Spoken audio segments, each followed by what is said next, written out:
రాష్ట్రంలోని అత్యంత వెనుకబడినటువంటి ప్రాంతం కాబట్టి ఆర్థిక పరంగా, అభివృద్ధి పరంగా అన్ని రంగాలలో వెనుకబడినటువంటి ఒక ప్రాంతం గురించి ఎంత చెప్పినా తక్కువ. అన్ని రకాల వెనుకబడిన ఈ ప్రాంతాన్ని జిల్లా కేంద్రం ద్వారా కొంచెం ముందుకు తీసుకెళ్దామన్నటువంటి ఒక ఆలోచనతో జిల్లా కేంద్రం ఏర్పాటు చేస్తే దాన్ని ఒక ఎటువంటి ఇది డాక్యుమెంటేషన్ లేకుండా అర్థార్థంగా దాన్ని తీసివేయడం జరిగింది. అందుకే మరొకసారి దీనిపైన గట్టిగా డిమాండ్ చేయాలని, ఎక్కడికి వెళ్ళినా కూడా ప్రతి ఒక్కరిలో ఆ బాధ కలుగుతుంది కాబట్టి వాళ్ళ తరపున, ఆ ప్రజల తరపున మరొకసారి గట్టిగా ప్రభుత్వానికి విన్నవిస్తున్నాం. చాలామంది తెలుసో తెలియకో మాట్లాడుతుంటారు. జిల్లా కేంద్రం 22 ఏప్రిల్ 4న ఏర్పడింది అన్నమయ్య జిల్లా రాయచోటి హెడ్ క్వార్టర్స్గా. తర్వాత దీనికి ఒక పూర్తిగా గెజిట్ ఎటువంటిది లేదు కాబట్టి మార్చేశాము అన్నటువంటి మాట కొంతమంది తెలిసి తెలియక మాట్లాడుతున్నారు. గతంలో మీరు ఆ గెజిట్ తీసుకురాకపోవటం వల్లే మార్చామని మాట్లాడారు. మరి 23 జనవరిన అప్పటి ప్రభుత్వం జగన్మోహన్ గారి ఆధ్వర్యంలో గెజిట్ కోసం కేంద్రానికి పంపించడం జరిగింది. దాన్ని ఆ గెజిట్ని అంగీకరిస్తూ 26 జిల్లాలను అలాగే రాయచూరిని అన్నమయ్య జిల్లా హెడ్ క్వార్టర్స్గా ఆమోదిస్తూ డిసెంబర్ 15, 2025న గెజిట్ ఇచ్చాము. 2025 డిసెంబర్ 15న గెజిట్ వచ్చింది. మరొకసారి రిపీట్ చేస్తున్న డేట్స్. డిసెంబర్ 15, 2025న ప్రెసిడెన్షియల్ గెజిట్ వచ్చింది 26 జిల్లాలని గుర్తిస్తూ. మరి ఈ జిల్లాలని మళ్ళీ రాయచోటి హెడ్ క్వార్టర్స్గా తీసేస్తూ 28 జిల్లాలుగా రాష్ట్ర ప్రభుత్వం డిసెంబర్ 30న ఆర్డర్ ఇచ్చింది. 31వ తేదీకి అన్ని షిఫ్ట్ అయిపోవాలా అని చెప్పి కొత్త జిల్లాలను 28 జిల్లాలుగా చేసినట్టుగా ఇచ్చి జీవో ఇచ్చింది డిసెంబర్ 30, 2025న. మరి 2015న ప్రెసిడెన్షియల్ ఆర్డర్ వచ్చినాక ఇంకా పూర్తిగా డిస్ట్రిక్ట్ అనేటువంటిది అన్ని రంగాలలో అన్ని అనుమతులు పొందిన తర్వాత, ఎవ్రీథింగ్ రాటిఫై అయిన తర్వాత ఎందుకు మార్చారు? జనవరి 1, 2026 నుంచి పాపులేషన్ సెన్సస్ అనేటువంటి జీవోలో ఎటువంటి పంచాయతీ బార్డర్స్ కానీ, వార్డ్స్ బార్డర్స్ కానీ, జిల్లాల బార్డర్స్ ఏది జరగకూడదు అన్నటువంటి జీవో యాక్టివ్కి వస్తుంది అని చెప్పి 31న మార్చారు. మరి మార్చి రాష్ట్ర ప్రభుత్వం 28 జిల్లాలు చేసిన తర్వాత ఆ 28 జిల్లాలకు ప్రెసిడెన్షియల్ ఆర్డర్ అన్నటువంటిది ఆర్డర్ ఇవ్వాలి కదా. మళ్ళీ రీసెంట్గా ఏప్రిల్ 26న 2026 ఏప్రిల్ 26న జీవో నెంబర్ 54 వాళ్ళే ఇచ్చారు. జీవో నెంబర్ 54లో 26 జిల్లాలనే గుర్తిస్తూ, వాళ్ళు ఇచ్చినటువంటి 28 జిల్లాలుగా కాదు 26 జిల్లాలుగానే గుర్తిస్తూ దాని ప్రకారంగా ఉద్యోగస్తుల బైఫర్కేషన్స్ జరగాలి, లోకల్ క్యాడర్స్ అన్నీ కూడా దాని ప్రకారమే జరగాలి అని చెప్పి వాళ్ళు జీవో ఇవ్వడం జరిగింది. GO number 54. ఆ జీవో నెంబర్ 54లో ఏదైతే 2023లో అప్పటి ప్రభుత్వం పంపించిందో దాన్ని యథాతథంగా ఆమోదించింది.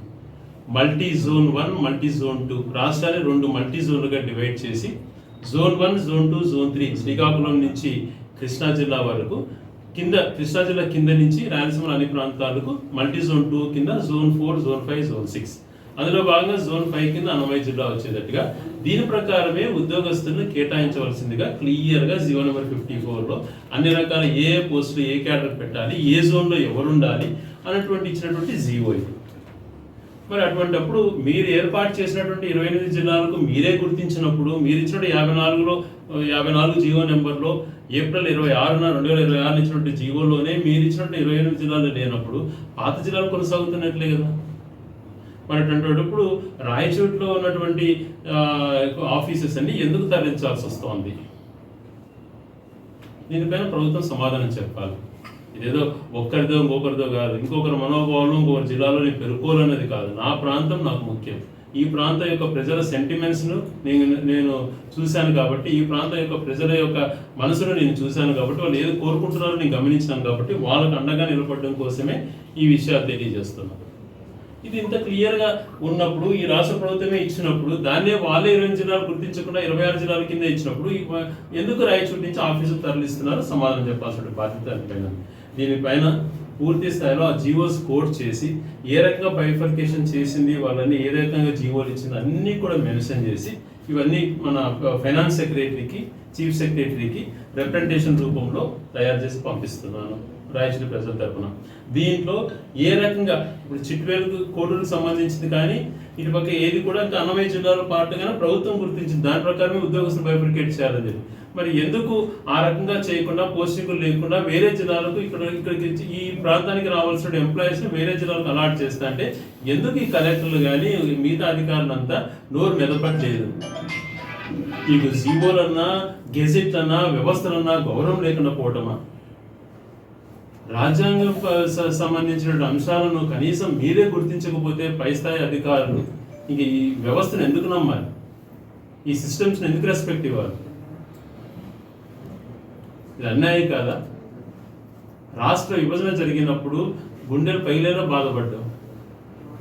మళ్ళీ ఉన్నటువంటి ఏర్పడినటువంటి జిల్లా కేంద్రాన్ని తరలించి మీరు పొందుతున్న ఆనందం మీద నాకు తెలియదు. కనీసం మీ ప్రభుత్వం ఇచ్చినటువంటి ఈ ప్రభుత్వంలో హెడ్స్ ఇచ్చినటువంటి జీవోనే మీరు రెస్పెక్ట్ చేయకుండా, దాన్నే పాటించకుండా పోతే ఏ రకంగా మీకు ఇది వస్తుంది? ఇవన్నీ కూడా క్లియర్ కట్గా ఎన్ని రిప్రజెంటేషన్స్ రూపంలో చీఫ్ సెక్రటరీకి, ఫైనాన్స్ సెక్రటరీకి కూడా అన్నీ పంపించడం జరుగుతుంది. దీన్ని మళ్ళీ కూడా యథాతథంగా కొనసాగించే విధంగా అన్ని రకాల గ్రౌండ్స్ కూడా ఉన్నాయి మీరు ఇచ్చిన జీవోల ప్రకారమే. కాబట్టి దీన్ని మరొకసారి మీరు దీన్ని గుర్తించుకొని దీన్ని చేయాలని చెప్పి నేను గట్టిగా అడుగుతున్నాను. అందులో భాగంగా ఇవన్నీ జీవోల్ ఫోర్స్లో ఉండగానే ఉన్నటువంటి మన సడన్గా ఈ హెచ్ఆర్ఏ అన్నటువంటిది లేకుండా తీసేయడం జరిగింది. మరి ఇది కూడా చాలా బాధాకరమైన విషయం కదా. వేలాది మందికి సంబంధించినటువంటి సెంటిమెంట్ అనేది కూడా మీరు ఆలోచన చేయకుండా మొన్న రీసెంట్గా మీరు జీవో MS 78 ఇచ్చారు నిర్దాక్షిణంగా. మీరు ఇచ్చినటువంటి ఏప్రిల్ 26 ఇచ్చినటువంటి 2026లో మీరే ఇచ్చారు. 26 జిల్లాలకి ఉంది, మేము చేసినట్టు 28 జిల్లాలకు శానిటీ లేదు అన్నట్టుగా మీరే జీవో ఇచ్చారు. మరి జీవో నెంబర్ 78లో మీరేమి ఇచ్చారు? రాయచూటికి సంబంధించిన హెచ్ఆర్ఏ పాలసీ తీసేస్తాను అని మాట్లాడారు. అంత చులకన ఈ ప్రాంతం అంటే మీకు ఏం తప్పు చేశాం మేము? ఎక్కడైనా జరిగిందా దేశంలో ఇట్లా? దాదాపుగా ఇటు సంబేపల్లి వరకు, ఇటు ఎండపల్లి వరకు, ఇటు మట్లి వరకు, ఇటు రామాపురం వరకు దాదాపు 11 కిలోమీటర్ల పైన రేడియస్లో నివసించేటువంటి ప్రతి ఒక్క ఉద్యోగస్తులు, ప్రతి డిపార్ట్మెంట్, అది పోలీసు వ్యవస్థ పనిచేసేటువంటి వ్యక్తి కానీ, రెవెన్యూలో పనిచేసే వ్యక్తి కానీ, టీచర్గా పనిచేసే వ్యక్తి కానీ, వీళ్ళందరి ఉద్యోగస్తులకు సంబంధించి దాదాపుగా 1500 నుంచి 2000 మందికి పైగా ఉన్నటువంటి వాళ్ళకి హెచ్ఆర్ఏ తీసేస్తే ప్రతి ఒక్క మనిషికి మినిమం 4000 నుంచి 10,000 వరకు పైగా లాస్ ఉంటుంది. బేసిక్ సాలరీ నుంచి పోయేటువంటి పరిస్థితి వాళ్ళకి ఏర్పడింది అని అంటే ఎంత బాధాకరం అంటే, ఇది మా ప్రాంతానికి నష్టం కాదా? మా వాళ్ళకి నష్టం కాదా? అది కూడా తెలిసి తెలియని కొంతమంది ఉద్యోగ సంఘ నాయకులు వాళ్ళకు మరి పూర్తిగా దీన్ని స్టడీ చేయాలనుకుంటారో, ఏదైనా మాట్లాడేటప్పుడు, ఒక మనిషిని రిప్రజెంట్ చేసేటప్పుడు, ఒక మనిషి ఆవేదన వినిపించేటప్పుడు కనీసం ఇంకింత జ్ఞానంతో ఫైట్ చేద్దాం అన్నటువంటి ఇది కూడా లేకుండా, ఇది గ్రేడ్ 1 కాబట్టి దానన్నా చూసి ఇవ్వండి, జిల్లా హెడ్ క్వార్టర్స్ పోతే పోనీ అని కొంతమంది మాట్లాడారు. మేము ఒకటే అంటున్నాం, జిల్లా హెడ్ క్వార్టర్స్ దాన్ని తిరిగి పెట్టండి. దాంతోపాటు ఇది ఏదైతే హెచ్ఆర్ఏ